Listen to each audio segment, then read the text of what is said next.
Hey everybody, hope you guys are having a great day. It's Jimmy and Bill. So today what we're going to talk about is ways to enhance the value of your home and I'm not talking about time, because over time it's going to enhance the value of your home. So it's not about time. It's things you could do to your house to increase the value. So, you know, whether you're staying there and you just want to increase the value over time, or you're getting ready to sell it. So we're going to go over some things you actually could do today and do it little by little, or do it all at once. In the meantime, if you guys could do me a favor, if you like this kind of content, consider subscribing and hit the bell notification so you're notified next time we upload a video. So here we go. Bill, give me the first one. All right, well, let's start outside and we'll work our way in. Okay. You know, curb appeal. Landscaping? Landscape. Okay. Make it look a little prettier, you know? You don't have to get crazy. Tons of flowers, things that require tons of upkeep.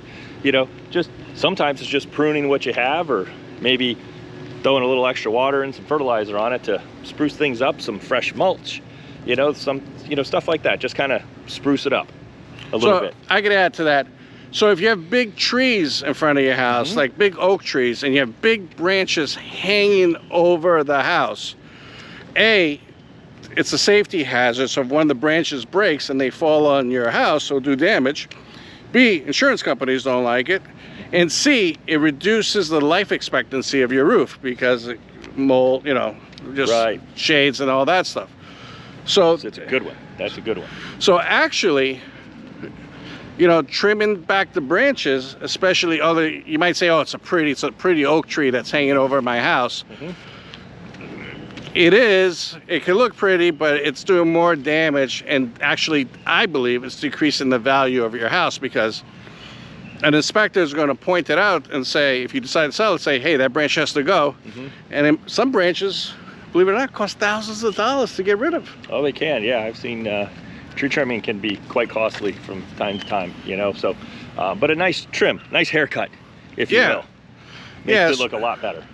So you're talking about planters, mulch, like I said, just make sure the grass is green and cut and edged, you know, maybe some borders, just things that when you walk up to your house, you go, oh, little things make a big difference. Walkways. But I'm not talking like you're throwing 30,000 into landscaping. No. I'm just saying. Yeah. But I'm also saying, like, you know, make sure like all the brush is not pressed against your house. Make sure it's, you know, it's back a little bit. The shrubs and whatnot, keep them about a foot away from the walls, you know, so your house has some room to breathe. And if you have a fence, make sure there's not broken panels, make sure it's painted. That kind of stuff. Yeah, that kind of stuff. Easy stuff. Yeah. All right, Bill, before we go pick another one, let's pick another one for the outside. All right, so roofs. Definitely got to talk about roofs while, you know, it's a hot topic right now with the age. So I'm starting to see homes now, you know, you're getting up there considering maybe selling your house, and the roof's 15 years old or so. It's getting to that point where you're going to have to replace it, particularly with the new issues going on with homeowners insurance here in Florida. Right. So it can increase your value. So people will list it, and then you have two options. So if you're staying in your house, obviously just get your roof put on. It's going to increase your value tremendously. And it'll lower your insurance costs too. Good point. So that's great. And also while you're there, you know, maybe even ask your roofer to look at upgrading. If you don't have clips or straps, make sure you spend the extra, whatever, $1,000, $2,000, whatever it is, while they're doing the roof. Make sure you have those added if you don't have them. Right, that's for hurricane, so that it reduces the uplift of the roof, so your roof won't blow off. Right, and ask your insurance professional about it, if it's even worth it, because you want to make sure that you get your return on your investment. Right, absolutely. And if you're, you know, so, but that could increase the value of your house. You know, if you're selling your house, as an example, and you've got 15 years left, you know, you might have to be ready to put a new roof on if they can't get insurance, if they've got, you know, if you're at a 20-year roof, you know. Yeah, so you have like 5 years left, start saving. Yeah. So things to consider there. All right, so let's move inside now. Let's, you know, one of the big things that increases values of homes is kitchen. Everybody gravitates to the kitchen. Yep. So let's talk about that. Kitchen cabinets, worthwhile? I know kitchens could be 30, 40 grand. They're expensive. But you could do, you know, like right now we're doing a semi renovation in the house, but our cabinets are in good shape. We had them refaced. Oh, that's smart. And then we put new countertops on and new sinks. And the way it looks now, it just makes it look like a brand new kitchen. Yeah, and we threw some tile up and some things like that. Like Home Depot does it. Like they resurface it, changed the panels in our kitchen. They put a new backsplash down, new counters. Yeah, same thing. And it was like half the cost. Yeah, if you're, you know, a box is a box. Yeah, a drawer is a drawer. Yeah, you know, and I put, instead of just the regular, I put self-closing hinges, but I did that myself. I ordered them on Amazon. I spent $50 for the kitchen, and I put self-closing hinges and drawer slides. Yeah. You know, it was a, you know, a couple-hour project in the afternoon. Yeah. Easy things that just kind of, not necessarily that they add value, but every little bit, in my opinion, kind of adds to that, you know, just quality. Yeah, you know, it's so kitchen is be the second. Kitchen's a big one. Kitchen's definitely a big one. Flooring is going to be another one. Flooring's a big one, and you know, carpet's not necessarily the most popular thing right now. No, luxury vinyl or something like that. Yeah, okay. That's all good stuff. Let's go into another one. Okay, so we talked about the kitchen. Now, I think bathrooms are important. Huge, huge. Kitchens and baths. Yeah.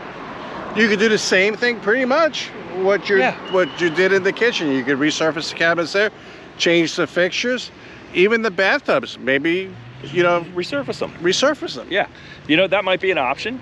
If you know, you could also, instead of having like a framed, if you have like a shower and you have you know, a stall and it's got the, you know, you see the chrome frame or what have you around it, you know, get one, replace that with something a little more modern and get a frameless.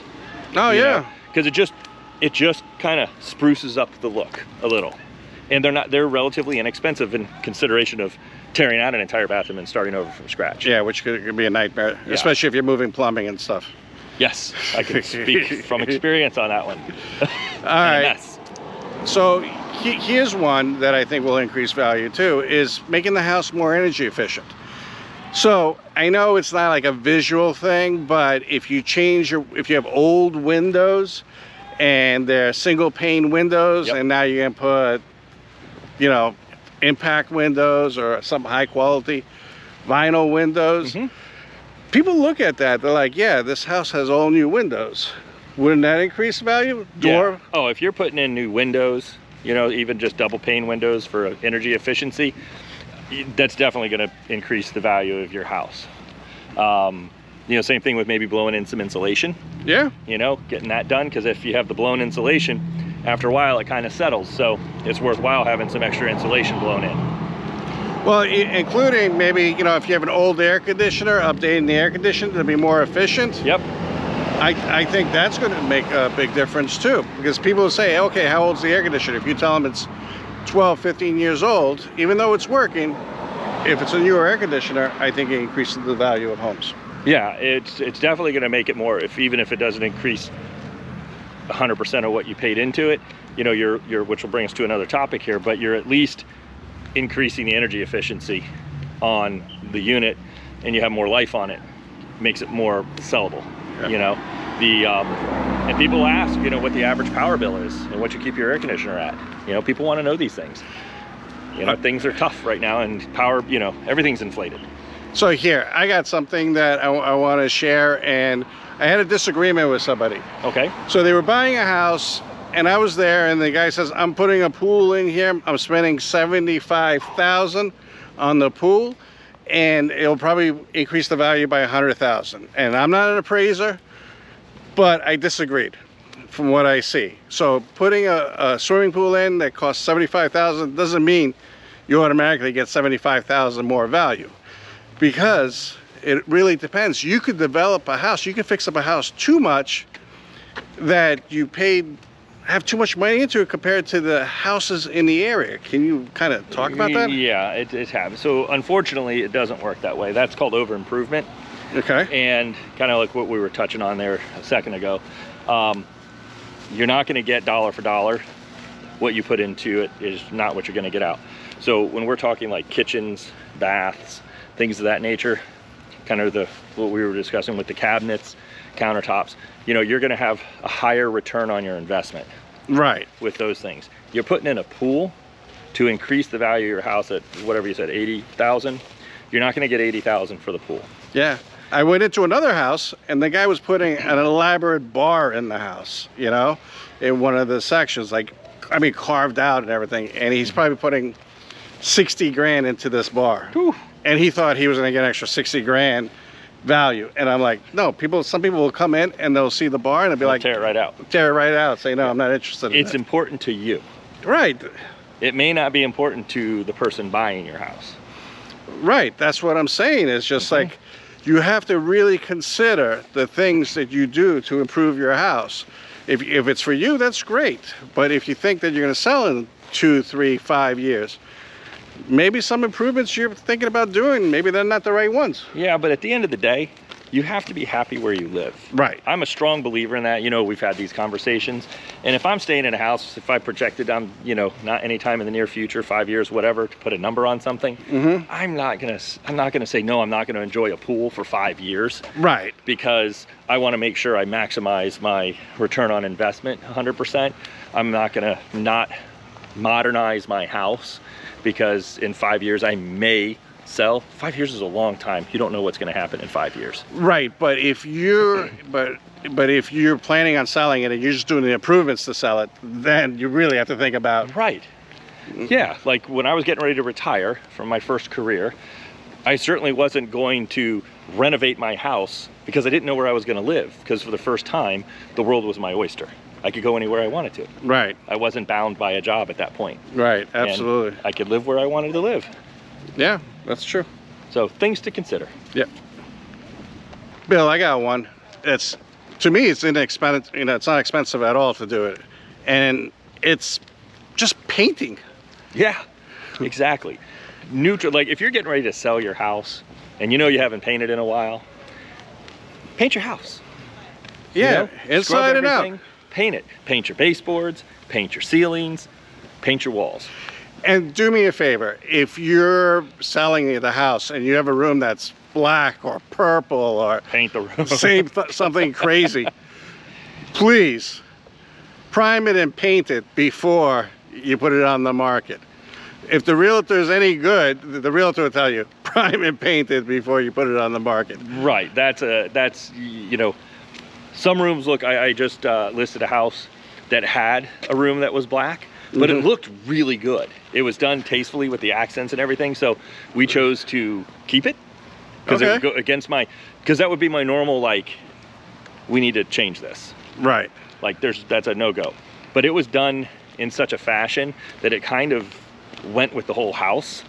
So it kind of, the whole motif of the house worked. It would have been weird if we changed it almost. Oh, wow. It was very well done. I got to give this young lady credit. She, I asked her if she was going to be a designer because I wanted to do my house. And not for nothing, but I see a lot of, you tell me I'm not the realtor, but I see a lot of people getting turned off when they walk into a house and there's wallpaper. Oh, yeah. If you have wallpaper and you want to increase the value of your house, remove it. Yeah, paint. Neutral colors. Neutral, simple, easy. Painting's not bad. There's so many tools out there now to help you paint for edges and all that stuff. And tape, all that craziness. You can paint the house simply, and it's a, you know, a couple-day project. All right, let's come up with another one. Oh, increasing storage.